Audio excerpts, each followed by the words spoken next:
Hello viewers, welcome back to Addota Farm. In today's particular videos, I will be showing you videos on how to build a raising goat house.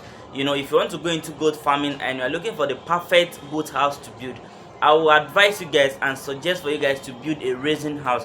The reason, the reason is if you build a raising house, it will be best and it will be good for your goat farming. Moreover, we are in the rainy season time, currently, so the best house for you to build for your goat house is the raising one. So today's particular video will cover up that particular stuff and how a raising house looks like, how they're building it. I went to one of my subscriber farm on last week at Lagos, so he showed me the farm, and that is what I'm going to post for you guys to see and see how the house looks like. So if you want to go into goat farming, I will advise you guys to build a raising house.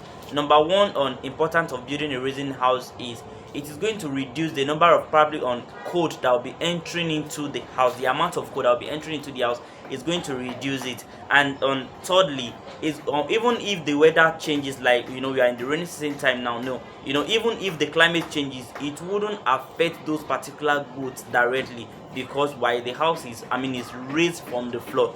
So they are going to climb the store before they go into the house to go and sleep. So due to that, to that part, the house will be warm and the house will not be too cold for your goat. That's the reason why the raising house is one of the best house for you to build for your goat. So this particular video will show you guys how they're building the house and how the raising house looks like. So please, if you are looking for how to build this particular stuff, or where to build it, or who to build this particular stuff for you, you can reach out to me and I can help you out to bring people that are going to build this particular proper house for you. Okay, so this particular video is going to be short. That if you want to go into goat farming and you are looking for the type of house to build, I would advise you to build a raising house and build it very well. If you are looking for who to build it for you, you can reach out to me and and I can help you out with that. And bye for now.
I know.